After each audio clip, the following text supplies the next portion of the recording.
श्री स्वामी समर्थ. जय जय स्वामी समर्थ. अनंतकोटी ब्रह्मांड नायक राजाधिराज योगीराज जगाचे चालक मालक पालक श्री स्वामी समर्थ महाराज यांना त्रिवार वंदन करते आणि आजच्या व्हिडिओला सुरुवात करते. आज आपण श्री गुरुचरित्र अध्याय 20 घेणार आहोत.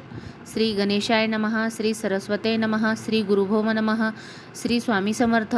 औदुंबर वृक्षाजवळ गुप्त रूपाने गुरुचे अस्तित्व असते याची आणखीन एक कथा या अध्यायामध्ये सांगितली आहे. शिरोळ नावाच्या गावात गंगाधर नावाचा एक वेदाभ्यासी ब्राह्मण राहत होता. त्याची पत्नी सुद्धा शांत, सुशील व पतिव्रता होती. परंतु दुर्दैवाने तिला होणारे पुत्र जन्मतःच मरण पावत होते. त्यामुळे ती फार दुःखी, कष्टी होत असे.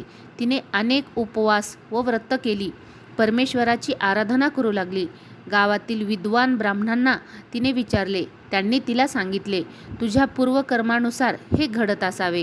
गेल्या जन्मी तू एका शौनक गोत्राच्या ब्राह्मणाकडून ऋण घेतलेस.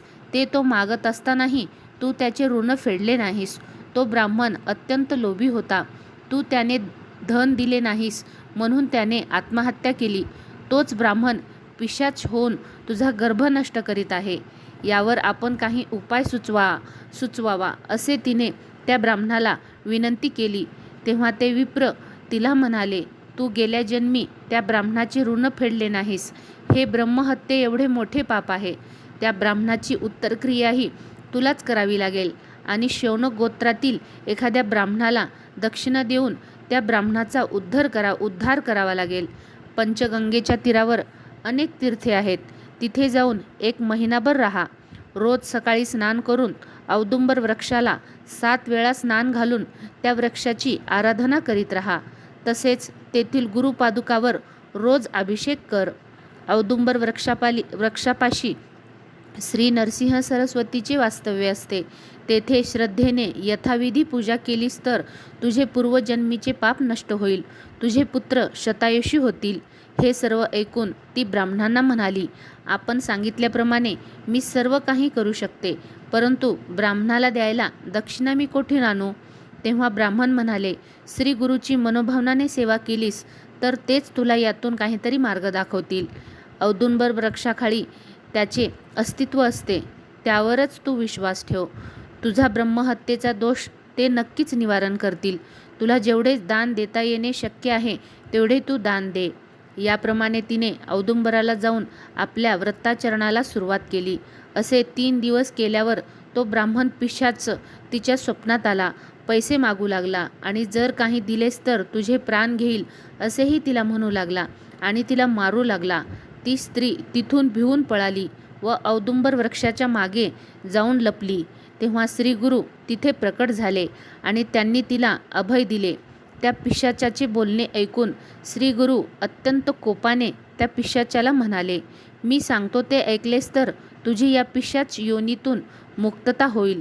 ही विप्र स्त्री जे काही देईल तेवढे तू घे.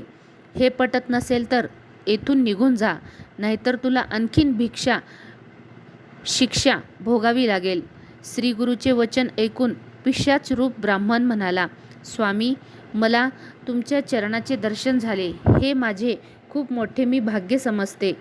आपण माझा उद्धार करा. आपण सांगाल त्याप्रमाणे मी करायला तयार आहे. तेव्हा श्री गुरु म्हणाले, विप्र स्त्री 10 दिवसांनी तुझे क्रियाकर्म करील. त्याने तुला गती मिळेल. श्री गुरूंनी विप्र स्त्रीला सांगितले, सध्या प्रमाणेच 7 दिवस औदुंबराला स्नान घाल. मग तुझे पाप नष्ट होईल. तुझे पुत्र कन्या पूर्णायुषी होतील. असे स्वप्न पाहून ती स्त्री जागी झाली. तिने श्री गुरूंना सांगितल्याप्रमाणे ब्राह्मणाचे क्रियाक्रम केले. त्यामुळे तो ब्राह्मणाला सद्गती प्राप्त झाली. चित्रकथेप्रमाणे मूळ कथाभाग एवढाच आहे. पुढे श्री गुरूंनी सांगितल्याप्रमाणे त्या ब्राह्मणाला दाम्पत्याला 2 पुत्र झाले. लहान मुलगा 3 वर्षाचा झाला तेव्हा त्याचे चौल कर्म करण्याचे ठरवले. परंतु आदल्या दिवशी तो मुलगा धनुर्वाताने गेला. श्री गुरुचा शब्द खोटा ठरला म्हणून तिने मुलासहित अग्नी प्रवेश करण्याचे ठरवले. त्यावेळी तिथे एक तरुण ब्रह्मचारी आला व त्याने तिला आत्मज्ञानाचा संदेश दिला. अशा प्रकारे श्री गुरुचरित्र अध्याय 20 समाप्त झाला आहे. श्री स्वामी समर्थ. जय जय स्वामी समर्थ.